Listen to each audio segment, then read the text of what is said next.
Hey, what's up guys? I'm KBHD here. Welcome back to Quarantine Content. Just a little bit of entertainment for you while we're all staying inside. I'm your host, Marquez Brownlee, coming at you from a slightly disheveled, slowly deconstructing Studio A as we, of course, move to our new space. And this is what's on my phone 2020. So this has somehow stayed at like the top of the most requested list of what you guys want to see in the comments section. No matter what's going on, people are always asking, hey, where's the 2020 version? So I'm going to show you guys what's on my phone, but with a little bit of a twist. So I have showed the layout, like the apps, what's on my phone before, last year, the year before. I'll link those videos below the like button if you want to see them. Check them out again. This year, my setup is, again, as you can see, pretty similar to those. See? Here you go. 2-page setup again.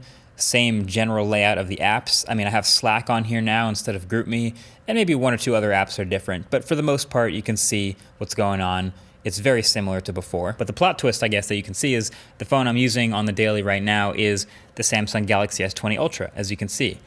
For now. I mean, we both already know there's a ton of phones on the horizon, and I don't typically stay with one phone for too long as a phone reviewer, but this is further from the typical standard Google experience that I usually use as my daily driver. You might be used to me having a Pixel or a OnePlus phone in these videos. So I figured I would show you guys some tweaks, some things that I do to make this phone feel a little bit more stock, or at least behave more like the way I prefer it to, that usually is the default in stock phones. And just generally the ways I optimize it to make it my own. So that's what I'm gonna show.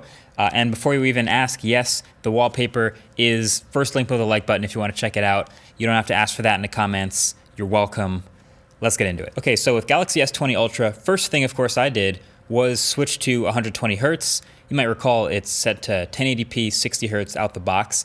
That's in settings and display settings and motion smoothness.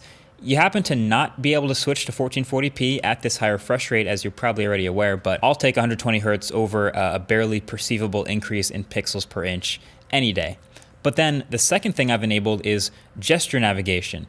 It's the normal Android button layout at the bottom out of the box, but I am fully used to the gestures everywhere now. And this is also a time to be grateful for searchable settings, by the way. You don't have to memorize which category, which section everything you want to look for is in. You just hit the search box, type in pretty much exactly what you're looking for, and it comes up. So I still use the default launcher with Samsung because you can't, as of right now, use the gestures with a third-party launcher like Nova Launcher. I believe that's an update that's pretty shortly coming.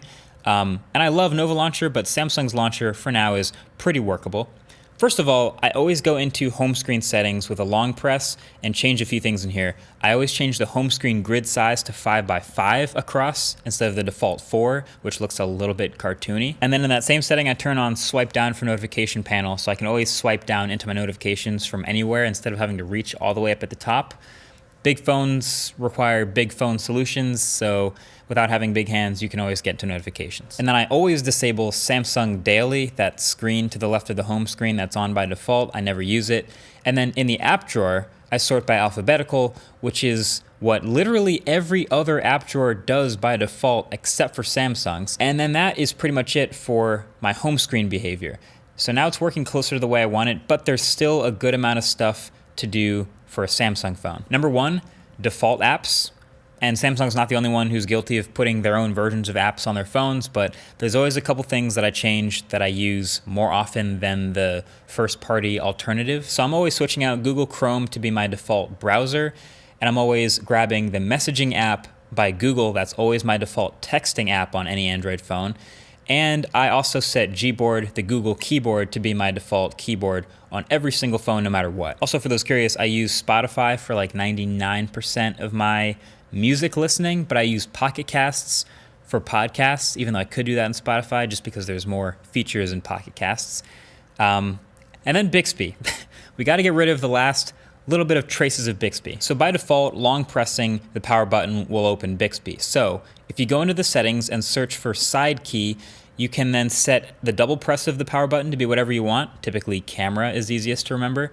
And then press and hold doesn't trigger Bixby. You can just have it trigger the turning off the phone menu. I guess that is the beauty of Android, is They might put stuff in your way, there might be bloatware, but you can disable it, you can remove things, you can switch them up to actually be the way you want. So that's the last of Bixby. Then I go into the quick settings and just clean up those top quick settings to be just the ones I use the most often. And then I honestly get rid of the ones I never use, because on the off chance I ever actually do need them, I can always search in the settings to find them pretty easily. So those are the quick settings that I use. Obviously Wi-Fi is up there, and I do use flashlight a lot. And then in that same menu, there's a quick panel layout, which lets you show brightness on top, and then you can uncheck show media and devices. And so now every time you swipe down from the top, brightness is always up there, which it wasn't before. And then now with a couple phones, there's just so much RAM that there's a feature that'll let you pin apps permanently in the RAM. The Samsung phone is one of them, so I do pin my Tasks app, which is TickTick, in my RAM permanently. I kind of experimented a bit with also pinning Spotify in there, but I found I don't use Spotify that much, and it opens pretty quickly and it streams in the background fine. So just my Tasks app is always in the background. And then there's a couple other small things that I would call like pro tips. They are from an Android Police article that I shared not too long ago, but I'll leave it down below as well. These are more advanced, but they are little tweaks that just work better when they're enabled, in my opinion. So number one is use volume keys for media. By default, the volume keys switch your ringer volume, so if no volume is playing, I just want them to be purely media volume keys. So hit the volume button, swipe down, tap volume keys for media, and there you go. And then also you can turn on show battery percentage in status bar all the time. And the beauty again of searchable settings is you go into the settings and you literally just search show percent, and it already knows you want to show percent in status bar for the battery. So that's how you turn that on, and now you'll know exactly how much battery you have left. And then the last one, really good one, has specifically to do with Google Photos. So I use Google Photos as my default backup app for all photos and videos that I take on my phones. They go straight to the cloud, and then I can look at them on a bigger screen.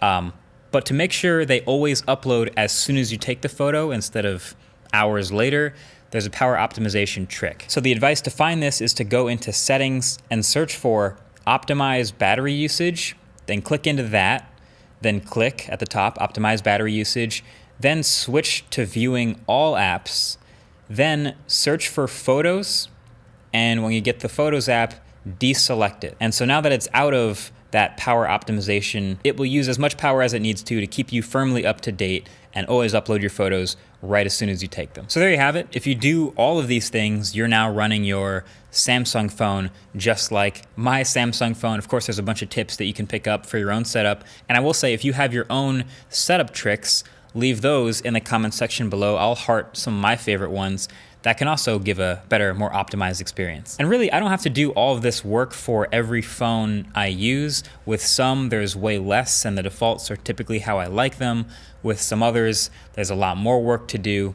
Some phones fall somewhere in the middle, but generally, now you've seen what's on my phone and what I do to set it up the way I want, and that's about it. Hopefully you enjoyed. Thanks for watching. Catch you guys in the next one. Peace.